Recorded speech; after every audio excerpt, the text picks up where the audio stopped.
Christians spend more money planning, promoting, and attending missions conferences than they actually give to missions.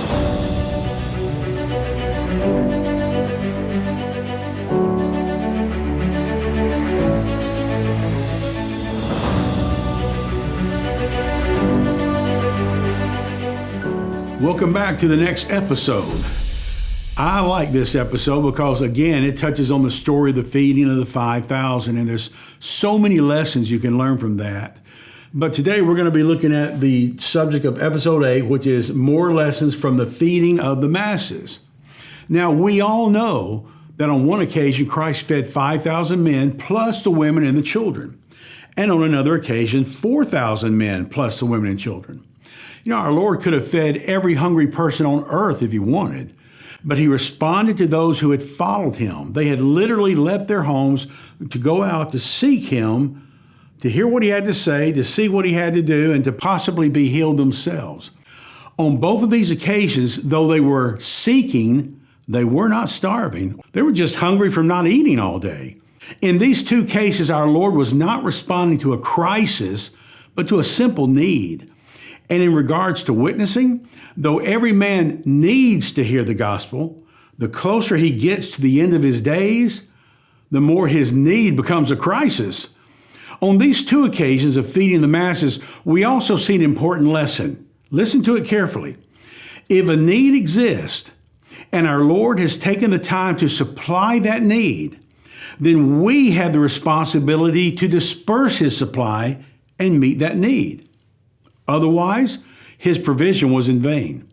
Now, imagine if after multiplying the food for all the people to partake, the disciples stood back, beheld this huge crowd, and reasoned among themselves, this is just too much work for the few of us to handle. We need to organize and have a conference and bring in other disciples gifted at serving because, after all, our gifts lay in teaching and administration.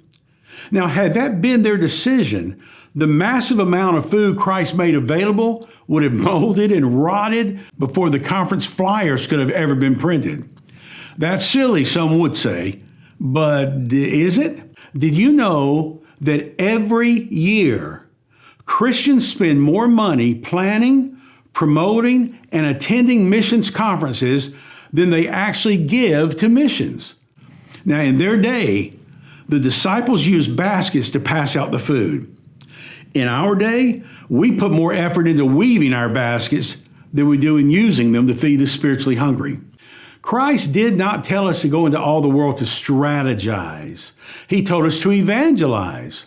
Strategy is important, but strategy without activity is worthless. Now, Christ did his part by gathering the crowd and providing the food. We're to do our part by using what he provided to fulfill the Great Commission. And yes, some of us have the gift of serving, but all of us should be able to at least pass out a simple evangelistic happy meal to those who are spiritually hungry. And that's what we learned from this episode. Why, as humans, do we wait for a crisis to do what we knew already needed to be done? What excuses do we give for not distributing the bread of life? How can we shift from being basket weavers to food distributors? We hope you've enjoyed this episode in our Understanding the Great Commission series. If you'd like a copy of the book, it's available in paperback, audiobook, and digital download. Just click the link in the description below. Thank you for watching.